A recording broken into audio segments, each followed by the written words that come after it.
中轴部我在示范个女性人体，这中轴部的难点呢，在于这几个体块它们之间的连接和运动。结构上面的东西比较容易，只要是记住了，画的时候一个一个的把它们表现出来，都差不多。能让它们联系到一起，很自然，比例啊没有什么问题，这个才是关键。这是一个女性人体的基本轮廓。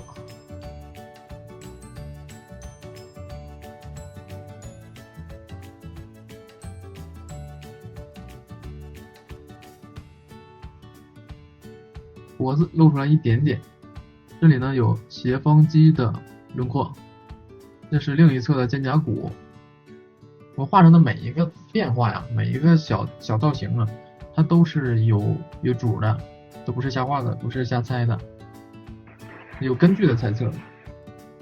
这个是肩三角肌，下面这里呢有一点骨突，骨突出来的这一块是肋骨凸出来的造型。再下来就是柔软的腹部，略微鼓凸的小肚子，这里就是髂脊，这就是腹外斜肌。但是它这个肌肉呢没有那么明显，我们可以呢不画的那么明显，弱的。这个一个女性侧面的有扭动关系的中轴部就出来了，然后它有穿这个衣服，这是衣服的边，这是衣服的边。